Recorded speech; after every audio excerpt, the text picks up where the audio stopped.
ನನಗೆ 6 ನಿಮಿಷ ಟೈಮ್ ಕೊಡಿ. ಟಿ ವಿ ಎಸ್ ಐಕ್ಯೂಬ್ ಗಾಡಿನ 22,000 ಕಿಲೋಮೀಟರ್ ಓಡಿಸಿರೋ ಅನುಭವನ ಹೇಳ್ತೀನಿ. ನಾನು ಟಿ ವಿ ಎಸ್ ಐಕ್ಯೂಬ್ನ ಎಸ್ ಮಾಡೆಲ್ ಗಾಡಿ ತಗೊಂಡು 1.5 ವರ್ಷ ಆಗಿದೆ. ಇದುವರೆಗೂ 22,000 ಕಿಲೋಮೀಟರ್ ಓಡಿಸಿದ್ದೀನಿ. ಇಷ್ಟು ದಿನ ಗಾಡಿಯಿಂದ ಆದ ಅನುಕೂಲ ಮತ್ತು ಅನಾನುಕೂಲ ಎಲ್ಲವನ್ನೂ ಸಹ ಈ ವಿಡಿಯೋದಲ್ಲಿ ಹೇಳ್ತೀನಿ. ಹಾಗಾದರೆ ಬನ್ನಿ ವಿಡಿಯೋನ ಶುರು ಮಾಡೋಣ. ಮೊದಲನೇದಾಗಿ ನಾನು ಟಿ ವಿ ಎಸ್ ಐಕ್ಯೂಬ್ ಗಾಡಿನ ಕಳೆದ ವರ್ಷ ಏಪ್ರಿಲ್ನಲ್ಲಿ ತಗೊಂಡಿದ್ದು. ಆಗ ಇದರ ಬೆಲೆ 1,35,000 ಇತ್ತು. ಈಗ ಇದರ ಬೆಲೆ ಜಾಸ್ತಿ ಆಗಿದೆ. ನಾನು ಕೊಟ್ಟಿರೋ 1,35,000 ರಿಕವರಿ ಆಗಬೇಕು ಅಂದರೆ ಕನಿಷ್ಠ ಈ ಗಾಡಿನ 55,000 ಕಿಲೋಮೀಟರ್ ಆದರೂ ಓಡಿಸಬೇಕು. 55,000 ಕಿಲೋಮೀಟರ್ ಓಡುತ್ತಾ ಅಂತ ನೀವು ಕೇಳಿದರೆ ಓಡಬಹುದು ಅನ್ನೋ ನಂಬಿಕೆ ನನಗಿದೆ. ಈ ಗಾಡಿಯ ಸ್ಪೆಸಿಫಿಕೇಷನ್ನ ಇಲ್ಲಿ ನಾನು ಹೇಳಕ್ಕೆ ಹೋಗಲ್ಲ, ಯಾಕಂದರೆ ಈಗಾಗಲೇ ಇದರ ಮೇಲೆ 2 ವಿಡಿಯೋ ಮಾಡಿದ್ದೀನಿ. ದಯವಿಟ್ಟು ಆ ವಿಡಿಯೋಗಳನ್ನು ಹೋಗಿ ನೋಡಿ. ಡೈರೆಕ್ಟಾಗಿ ಟಿ ವಿ ಎಸ್ ಐಕ್ಯೂಬ್ ಗಾಡಿಯ ನೆಗೆಟಿವ್ ನೋಡೋಣ ಬನ್ನಿ. ನಾನು ಈ ಗಾಡಿಯ ನೆಗೆಟಿವ್ ಹೇಳಬೇಕು ಅಂದರೆ 2 ನಿಮಿಷ ಯೋಚನೆ ಮಾಡಬೇಕಾಗುತ್ತೆ. ಯಾವತ್ತೂ ಯಾರಿಗಾದರೂ ಹೋಗಿ ನೀವು ಯೂಸ್ ಮಾಡ್ತಿರೋ ಗಾಡಿದು ನೆಗೆಟಿವ್ ಹೇಳಿ ಅಂದಾಗ ಅವರು ಅದನ್ನು ಹೇಳೋಕ್ಕೆ 2 ನಿಮಿಷ ಟೈಮ್ ತಗೊಂಡ್ರು ಅಂದರೆ ಅದು ಒಳ್ಳೆ ಗಾಡಿ ಅಂತ. ಯಾರಾದರೂ ತಕ್ಷಣ ನೆಗೆಟಿವ್ ಹೇಳಿದ್ರು ಅಂದರೆ ಅದು ವರ್ಸ್ಟ್ ಗಾಡಿ ಅಂತ. ಬೇಕಾದರೆ ಓಲಾ ಕಸ್ಟಮರ್ಗಳನ್ನ ಒಂದು ಸಲ ಕೇಳಿ ನೋಡಿ. ನೀವು ಕೇಳೋಕ್ಕಿಂತ ಮುಂಚೆನೇ 100 ಸಮಸ್ಯೆ ಹೇಳ್ತಾರೆ ಓಲಾ ಬಗ್ಗೆ. ಈ ಗಾಡಿಯಲ್ಲಿ ನನ್ನ ಪ್ರಕಾರ 5 ಸಮಸ್ಯೆ ಇದೆ. ಮೊದಲನೇದಾಗಿ ಬಂದು ಸೈಡ್ನಲ್ಲಿ ಮೊಬೈಲ್ ಇಡೋಕ್ಕೆ ಜಾಗ ಕೊಟ್ಟಿಲ್ಲ. ಈಗ ತುಂಬ ಗಾಡಿಗಳಲ್ಲಿ ಮೊಬೈಲ್ ಇಟ್ಕೊಳ್ಳೋಕ್ಕೆ ಅಂತಲೇ ಸೈಡ್ನಲ್ಲಿ ಜಾಗ ಕೊಟ್ಟಿರ್ತಾರೆ, ಆದರೆ ಇವರು ಕೊಟ್ಟಿಲ್ಲ. ಇದಕ್ಕೆ ಅಂತಲೇ ನಾನು ಎಕ್ಸ್ಟ್ರಾ ಮೊಬೈಲ್ ಸ್ಟ್ಯಾಂಡ್ ಹಾಕ್ಸಿದೆ. ಆದರೆ ಆ ಸ್ಟ್ಯಾಂಡ್ 3 ತಿಂಗಳಲ್ಲೇ ಮುರಿದೋಯ್ತು. ಇದರಿಂದ ಮೊಬೈಲ್ ಯೂಸ್ ಮಾಡೋಕ್ಕೆ ಕಷ್ಟ ಆಗ್ತಿದೆ. ಅದರಿಂದ ಟಿ ವಿ ಎಸ್ ಕಂಪ್ನಿಯವರು ಸೈಡ್ನಲ್ಲಿ ಮೊಬೈಲ್ ಇಡೋಕ್ಕೆ ಜಾಗ ಕೊಟ್ಟಿದ್ರೆ ಚೆನ್ನಾಗಿರೋದು. ಎರಡನೇದು ಬಂದು ಸಬ್ಸ್ಕ್ರಿಪ್ಷನ್. ಕಂಪನಿಯವರು ಕೆಲವು ಆಪ್ಷನ್ಗಳು ಬೇಕು ಅಂದರೆ ಪ್ರತಿ ವರ್ಷ ಎಕ್ಸ್ಟ್ರಾ ದುಡ್ಡು ಕೊಟ್ಟು ಸಬ್ಸ್ಕ್ರೈಬ್ ಮಾಡ್ಕೊಳ್ಳಿ ಅಂತಾರೆ. ಹಾಳಾಗಿ ಹೋಗಲಿ, ಸಬ್ಸ್ಕ್ರೈಬ್ ಮಾಡ್ಕೊಳ್ಳೋದ ಅಂತ ಶೋರೂಮ್ನವ್ರಿಗೆ ವಿಚಾರಿಸಿದರೆ ಶೋರೂಮ್ನವರು ಸಬ್ಸ್ಕ್ರೈಬ್ ಬಗ್ಗೆ ಸರಿಯಾದ ಮಾಹಿತಿ ಕೊಡಲ್ಲ. ಅದಕ್ಕೆ ನಾನು ಯಾವುದು ಸಬ್ಸ್ಕ್ರೈಬ್ ಮಾಡ್ಕೊಳ್ಳೋದೆ ಹಾಗೆ ಇರೋ ಆಪ್ಷನ್ನಲ್ಲೇ ಗಾಡಿ ಓಡಿಸ್ತಾ ಇದ್ದೀನಿ. ಮೂರನೇದಾಗಿ ಬಂದು ಮಳೆಯಲ್ಲಿ ಹಾರನ್ ವರ್ಕ್ ಆಗಲ್ಲ. ಪ್ರತಿ ಸಲ ಮಳೆ ಬಂದಾಗಲೂ ಕೂಡ ಹಾರನ್ ಸರಿಯಾಗಿ ಕೆಲಸ ಮಾಡಲ್ಲ. ಅಷ್ಟೇ ಅಲ್ಲದೆ ಈಗಾಗಲೇ ಕೆಲವು ನೆಟ್ ಬೋಲ್ಟ್ಗಳು ಲೂಸ್ ಆಗಿ ಸೌಂಡ್ ಮಾಡ್ತಾ ಇದೆ. ನಾಲ್ಕನೇದಾಗಿ ಬಂದು ಕಮ್ಮಿ ಚಾರ್ಜಿಂಗ್ ಸ್ಟೇಷನ್. ಏಥರ್ ಕಂಪನಿ ಈಗಾಗಲೇ 2,600 ಚಾರ್ಜಿಂಗ್ ಸ್ಟೇಷನ್ ಓಪನ್ ಮಾಡಿದೆ. ಅದೇ ಟಿ ವಿ ಎಸ್ ಕಂಪ್ನಿಯವರು ಗಾಡಿ ಚಾರ್ಜ್ ಮಾಡೋಕ್ಕೆ ಅಂತ ಯಾವುದೇ ಚಾರ್ಜಿಂಗ್ ಸ್ಟೇಷನ್ ಓಪನ್ ಮಾಡಿಲ್ಲ. ಇದರಿಂದ ನಾನು ನನ್ನ ಮನೆಯಿಂದ 50 ಕಿಲೋಮೀಟರ್ ಸರೌಂಡಿಂಗ್ ಒಳಗೇ ಗಾಡಿ ಓಡಿಸಬೇಕು. ಇಲ್ಲ ಅಂದರೆ ಕಷ್ಟ ಆಗತ್ತೆ.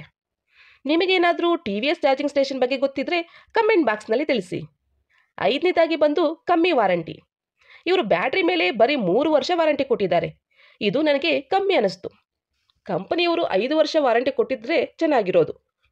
ಈಗಾಗಲೇ ತುಂಬ ಕಂಪ್ನಿಗಳು 5ರಿಂದ 8 ವರ್ಷ ತನಕ ವಾರಂಟಿ ಕೊಡ್ತಾ ಇದ್ದಾರೆ. ಈಗ ಟಿ ವಿ ಎಸ್ ಐಕ್ಯೂಬ್ನ ಪಾಸಿಟಿವ್ ಹೇಳ್ತೀನಿ. ಐಕ್ಯೂಬ್ ಗಾಡಿದು ಪಾಸಿಟಿವ್ ಹೇಳ್ತೀನಿ ಅಂದರೆ 100 ಹೇಳಬಹುದು. ಆದರೆ ಇಲ್ಲಿ ನಾನು ಮುಖ್ಯವಾಗಿ ಇರೋ 10 ಪಾಯಿಂಟ್ ಹೇಳ್ತೀನಿ. ಮೊದಲನೇದಾಗಿ ಬಂದು ಮೈಲೇಜ್. ಈ ಗಾಡಿ ತಗೊಳ್ಳೋ ಟೈಮ್ನಲ್ಲಿ ಪ್ರತಿ ಸಲ ಚಾರ್ಜ್ಗೆ 105 ಕಿಲೋಮೀಟರ್ ರೇಂಜ್ ಸಿಗ್ತಿತ್ತು. ಈಗ 22,000 ಕಿಲೋಮೀಟರ್ ಓಡಿಸಿದ ಮೇಲೂ ಈ ಗಾಡಿ 105 ಕಿಲೋಮೀಟರ್ ರೇಂಜ್ ಕೊಡ್ತಿದೆ. 1 ಕಿಲೋಮೀಟರ್ ಕೂಡ ಕಡಿಮೆ ಮೈಲೇಜ್ ಕೊಡ್ತಿಲ್ಲ. ಅಷ್ಟೇ ಅಲ್ಲದೆ ಈ ಗಾಡೀಲಿ ಪವರ್ ರೀಜನರೇಟಿವ್ ಇರೋದ್ರಿಂದ ಕೆಲವು ಸಲ 10ರಿಂದ 15 ಕಿಲೋಮೀಟರ್ ಜಾಸ್ತಿನೇ ರೇಂಜ್ ಸಿಗುತ್ತೆ. ಎರಡನೇದಾಗಿ ಬಂದು ಪಿಕಪ್. ಈ ಗಾಡಿನ 22,000 ಕಿಲೋಮೀಟರ್ ಓಡಿಸಿದ ಮೇಲೂ ಪಿಕಪ್ನಲ್ಲಿ ಯಾವುದೇ ರೀತಿ ಕಮ್ಮಿ ಆಗಿಲ್ಲ. ಮುಂಚೆ ಏನೋ ಪಿಕಪ್ ಇತ್ತೋ ಅದೇ ಪಿಕಪ್ ಈಗಲೂ ಇದೆ. ಮೂರನೇದಾಗಿ ಬಂದು ಬೆಂಕಿ ಬಿದ್ದಿಲ್ಲ. ಇದುವರೆಗೂ ಟಿ ವಿ ಎಸ್ ಕಂಪ್ನಿ 3 ಲಕ್ಷ ಐಕ್ಯೂಬ್ ಗಾಡಿನ ಮಾರಿದೆ, ಆದರೆ ಒಂದೇ ಒಂದು ಗಾಡಿಗೂ ಬೆಂಕಿ ಬಿದ್ದಿಲ್ಲ. ಅದರಿಂದ ಈ ವಿಷಯದಲ್ಲಿ ನಾನು ನೆಮ್ಮದಿಯಾಗಿರಬಹುದು. ಈ ನೆಮ್ಮದಿ ಓಲಾ ಕಸ್ಟಮರ್ಗಳಿಗೆ ಸಿಗುತ್ತಾ ಗೊತ್ತಿಲ್ಲ. 4ನೇದಾಗಿ ಬಂದು ಸಾಫ್ಟ್ವೇರ್. ಇದರಲ್ಲಿ ಯಾವುದೇ ರೀತಿ ಹೈಟೆಕ್ ಸಾಫ್ಟ್ವೇರ್ ಇಲ್ಲ. ತುಂಬ ಬೇಸಿಕ್ ಆದ ಮತ್ತು ಪರ್ಫೆಕ್ಟ್ ಆದ ಸಾಫ್ಟ್ವೇರ್ ಕೊಟ್ಟಿದ್ದಾರೆ. ಇದನ್ನು ತುಂಬ ಸುಲಭವಾಗಿ ಬಳಸಬಹುದು. ಓಲಾ ಥರ ರಸ್ತೆ ಮಧ್ಯದಲ್ಲಿ ನಿಂತೋಗೋ ಡಬ್ಬಾ ಸಾಫ್ಟ್ವೇರ್ ಕೊಟ್ಟಿಲ್ಲ. 5ನೇದಾಗಿ ಬಂದು ಟೈರ್. ಟಿ ವಿ ಎಸ್ ಕಂಪ್ನಿಯವರು 12 ಇಂಚಿನ ಟ್ಯೂಬ್ಲೆಸ್ ಟೈರ್ ಕೊಟ್ಟಿದ್ದಾರೆ. 22,000 ಕಿಲೋಮೀಟರ್ ಓಡಿಸಿದ ಮೇಲೂ ಒಂದು ಪಂಚರ್ ಆಗಿಲ್ಲ. ಮತ್ತು ರೋಡ್ ಗ್ರಿಪ್ ಅಂತೂ ಸೂಪರ್. 6ನೇದಾಗಿ ಬಂದು performance. T V S iQube performance ಅಂತೂ ಡಬಲ್ ಸೂಪರ್ ಅನ್ಬೋದು. 22,000 ಕಿಲೋಮೀಟರ್ ಓಡಿಸಿದ ಮೇಲೂ ಒಂದು ಚೂರು ಪರ್ಫಾರ್ಮೆನ್ಸ್ ಕಮ್ಮಿ ಆಗಿಲ್ಲ. 7ನೇದಾಗಿ ಬಂದು ಟಿ ವಿ ಎಸ್ ಐಕ್ಯೂಬ್ ಗಾಡಿ ಲುಕ್ ಅಂತೂ ತುಂಬ ಚೆನ್ನಾಗಿದೆ. ಟಿ ವಿ ಎಸ್ ಐಕ್ಯೂಬ್ ಗಾಡಿ ಓಡಿಸ್ಕೊಂಡು ಹೋಗ್ತಾ ಇದ್ದರೆ ತುಂಬ ಜನ ತಿರುಗಿ ನೋಡ್ತಾರೆ. ಈಗಂತೂ ಬೇರೆ ಬೇರೆ ಅಟ್ರಾಕ್ಟಿವ್ ಕಲರ್ನಲ್ಲಿ ಗಾಡಿಗಳು ಬಂದಿದೆ. 8ನೇದು ಬಂದು ಸರ್ವೀಸ್.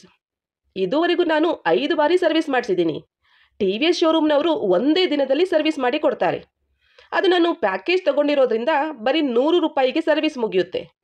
ನನಗೆ ಗೊತ್ತಿರೋ ಮಟ್ಟಿಗೆ ಟಿ ವಿ ಎಸ್ ಎಲೆಕ್ಟ್ರಿಕ್ ಗಾಡಿಗೆ ಯಾವುದೇ ರೀತಿಯ ತೊಂದರೆ ಆದರೆ ಒಂದೇ ದಿನದಲ್ಲಿ ಸರ್ವಿಸ್ ಸಿಗುತ್ತೆ. ಸರ್ವಿಸ್ ವಿಷಯದಲ್ಲಿ ಓಲಾ ಕಂಪ್ನಿಗಿಂತ ಟಿ ವಿ ಎಸ್ ಕಂಪ್ನಿ 1000 ಪಟ್ಟು ಮೇಲು. 9ನೇದಾಗಿ ಕೊಟ್ಟ ದುಡ್ಡಿಗೆ ಮೋಸ ಇಲ್ಲ. ಇವರು ಇಸ್ಕೊಂಡಿರೋ 1,35,000ಕ್ಕೆ ತಕ್ಕಂತೆ ಸ್ಪೆಸಿಫಿಕೇಶನ್ ಕೊಟ್ಟಿದ್ದಾರೆ. ದೊಡ್ಡ boot space, side stand alert, reverse mode, LED headlight, ಈ ರೀತಿ ತುಂಬ ಒಳ್ಳೆ ಆಪ್ಷನ್ಗಳನ್ನು ಕೊಟ್ಟಿದ್ದಾರೆ. ನನಗಂತೂ ತುಂಬ ಇಷ್ಟ ಆಯಿತು. 10ನೇದು ಬಂದು ಚಾರ್ಜಿಂಗ್ ಟೈಮ್. ಈ ಗಾಡಿ 4 ಗಂಟೆ 30 ನಿಮಿಷದಲ್ಲೆಲ್ಲ ಫುಲ್ ಚಾರ್ಜ್ ಆಗುತ್ತೆ. ಬೇರೆ ಗಾಡಿಗಳಿಗೆ ಕಂಪೇರ್ ಮಾಡಿದರೆ ಸ್ವಲ್ಪ ಬೇಗನೆ ಚಾರ್ಜ್ ಆಗುತ್ತೆ. ಕೊನೆ ಮಾತು, ಸ್ವಲ್ಪ ದುಡ್ಡು ಜಾಸ್ತಿ ಆದರೂ ಪರವಾಗಿಲ್ಲ, ಒಳ್ಳೆ ಕ್ವಾಲಿಟಿ ಗಾಡಿ ಬೇಕು ಅನ್ನೋರು ನೀವಾದರೆ ಈ ಗಾಡಿನ ಕಣ್ಣು ಮುಚ್ಚಿಕೊಂಡು ತೊಗೊಬೋದು. ಇಲ್ಲ ಅಂದರೆ ಸ್ವಲ್ಪ ದಿನ ಕಾಯಿರಿ, ಇಲ್ಲ ಬೇರೆ ಕಂಪ್ನಿ ಗಾಡಿ ನೋಡಿ. ಅಷ್ಟೇ.